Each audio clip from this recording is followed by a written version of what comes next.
At lunchtime, I open my stock app and see that only the stocks I didn't buy are up 20%. Group chats start flooding with messages saying, "Get in now." On the way home, a shopping app sends a notification ending soon. 97 people buying now. At this moment, the real enemy isn't weak willpower. It's a sophisticated FOMO package that pushes anxiety through scarcity and social proof. If you spend just 5 minutes today, you won't be shaken by the "miss it and it's over" button anymore. I'll present a 4-step solution. FOMO is simply the fear that you'll look foolish if you're the only one who misses out. The problem is that marketing and the market amplify this fear together. In stock markets, it's surge headlines, exploding volume, group chats, and profit screenshots. In shopping, limited stock, flash sales, and real-time buyer counts fuel FOMO. There are 4 core mechanisms that create FOMO.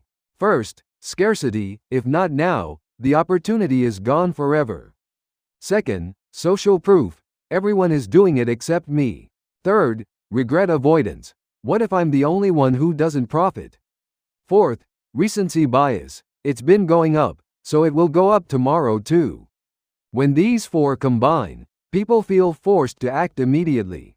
In stocks, it becomes chase buying. In shopping, impulse buying. Does the phrase "everyone's doing it" really move people? Yes, there is experimental evidence. At a hotel, a towel reuse campaign was conducted.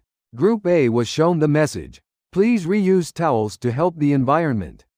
Group B was shown, "Most guests who stayed in this room reused their towels."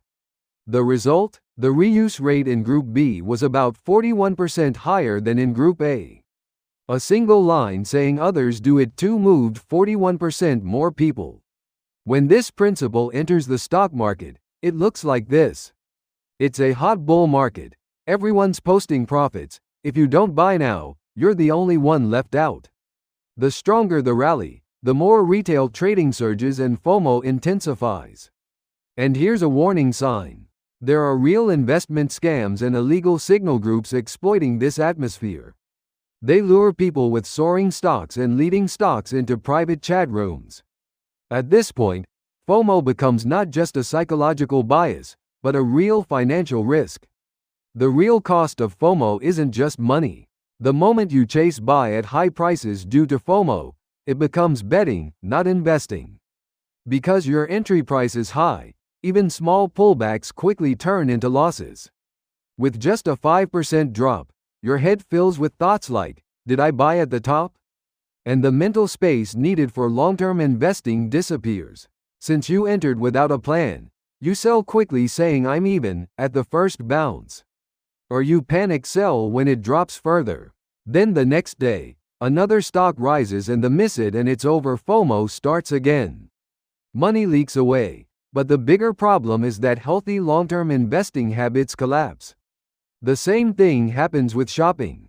When you buy impulsively because it says "ending soon," when it arrives, the first feeling isn't satisfaction, but regret. FOMO doesn't end with a single purchase. It blurs your judgment and ruins your next decision too. At this point, a natural question arises. But if it's actually going up, isn't it stupid not to buy? That's true. If it's a planned buy, participating can be rational. But FOMO isn't confidence in growth, it steals your time to think. So what we need isn't "never buy," but a trigger to revisit our rules before buying. Good investing is entering by plan, not in a rush.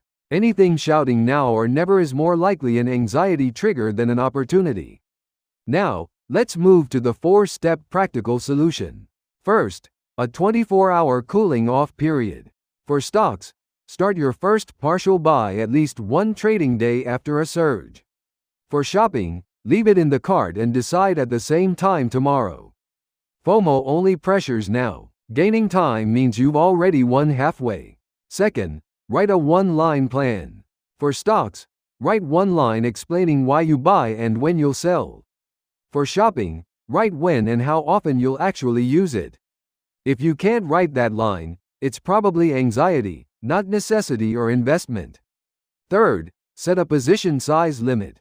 For stocks, Set rules like a 10% max per position in advance. For shopping, set a monthly impulse budget and deduct any overspending from next month. With rules, emotions don't turn into extreme actions. Finally, name the emotion. Just saying this feeling is FOMO already reduces impulse. Emotions grow when hidden and shrink when named. Let's wrap it up. FOMO isn't just greed for profit. It's a mix of scarcity illusion, social pressure, fear of regret, and recency bias. So the solution isn't just endure, but protecting yourself with time, plans, and rules. The next episode is about the framing effect. 90% success and 10% failure. They mean the same thing, but I'll show you why our choices differ. If this helped you, please subscribe and like.